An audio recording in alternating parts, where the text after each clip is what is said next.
Sveiki bičiuliai, šiandieną mes tęsime pasakojimus apie Vilniaus legendas ir pakalbėsime apie Gedimino kalną, o taip pat jo nuošliaužas. Ir pradėsime naują ciklą apie Vilniaus karnavalus. Kaip visą tai suderinti, kviečiu pasižiūrėti. Gedimino kalnas – tai natūrali kalva iškilusi virš Neries upės apie 54 metrus. Anksčiau Gedimino pilies kalnas jungėsi su Trijų kryžių kalnu.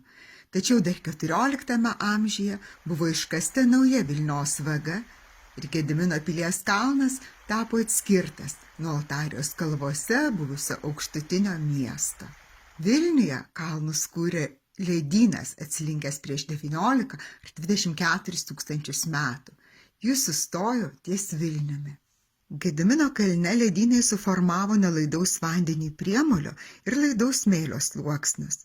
Per šlaitus ir kalno aikštelę įsigėręs lietaus vanduo ar sniego tirpsmo vanduo atsimuša į žemiau esantį nelaidų priemolio sluoksnį ir ima kauptis.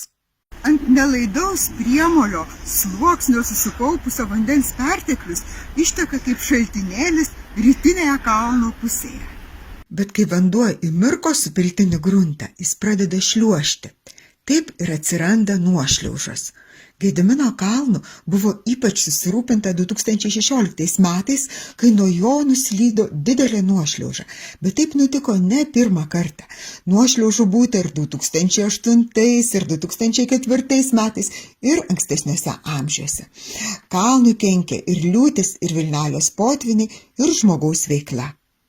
Per Antrąjį pasaulinį karą Gedimino kalne buvo padaryti tuneliai ir slėptuvės. Tačiau po karo, kilus pavojui, kad gali nuslinkti kalno šlaitai, tie tuneliai buvo užpilti smėliu.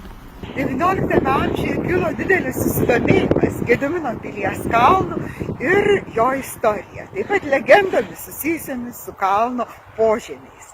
Istorikas Kirkoras rašė, kad į atsivėrusią kalno viršuje kiaurymę nusileido žmogus, tačiau pritrūko oro ir tuoj buvo iškeltas į žemės paviršių. Ne ką geriau nutiko ir antrajam nusileidusiam į kalno vidų, o trečiasis iš kalno iškėlė keletą senovinių daiktų, kurių likimas deja nežinomas. Nuošliauža grėsė ir 1547 metais, kada Žygimanto Augusto laikais buvo perstatomi valdovų rūmai. Bet tragiškiausias įvykis vis tik nutiko 1396 metais, kada šalia kalno stovėję Manvidų rūmai buvo užpilti žemėmis ir po žemėmis žuvo netgi 15 žmonių. Ką gali žinoti, galbūt iš tų laikų mus pasiekė viena iš Vilniaus legendų, bylojančių apie karalaitę, gyvenusią po kalnu ir saugojusią čia savo turtus.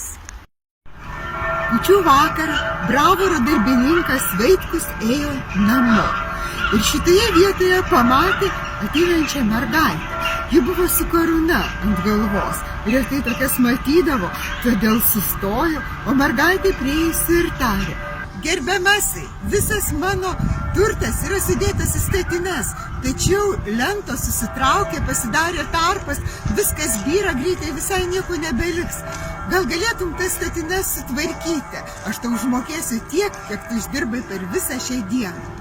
O Vilniuje buvo toks paprotys – stengtis kūčių dieną uždirbti kiek galima daugiau pinigų, nes tikėta, kiek uždirbsi kūčių dieną, tiek uždirbsi kiekvieną dieną kitais metais. Vaitkus pagalvojo, sako gerai. Tada mergaitė jam užrišo akis ir vedė jį link Gedimino pilies kalno. Jie leidosi 5, paskui 7, paskui 9 laiptelius žemyn, kol galiausiai Vaitkui buvo atrištos akys ir jis pamatė besąs menėje apšviestoje deglų šviesos. Ten paseniui stovėjo statinės. Tai šitų statinių lankus reikia sutaisyti, pasakė mergaitė ir išėjo. O Vaitkus ėmėsi darbo. Jisai sujudino vieną statinę ir numetė dangtį. Pamatė, kad statinėje auksas. O pats buvo neturtingas, galvojo, kągi čia dabar daryti, bet susikaupė, uždengė statinę ir baigė darbą. Kai Vaitkus baigė darbą, karalaitė sugrįžo ir atsinešė vieną auksinį pinigėlį. Štai tau atlygis už darbą, bet tavo sąžiningumas vertas gerokai daugiau. Tada jį pasėmė iš kiekvienos statinės po saują auksinių ir subėrė Vaitkui į krepšį. Vaitkus grįžo namo vėlai. Jau visi seniai buvo suvalgę kūčių vakarienę ir miegojo, tik jo žmona stovėjo prie lango ir verkė, kaip tokiais atvejais, kad būna. Bet nuo to vakaro Vaitkaus ir jo šeimos gyvenimas pasikeitė. Vaitkus su šeima laimingai ir turtingai gyveno, o savo sūnų jie siuntė į mokslus ir jis tapo universiteto profesorium.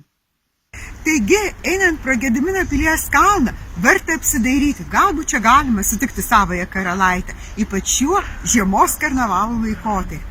Na, apie tuos karnavalus ir apie kitas Vilniaus žiemos linksmybes žadame papasakoti ir kitose reportažuose.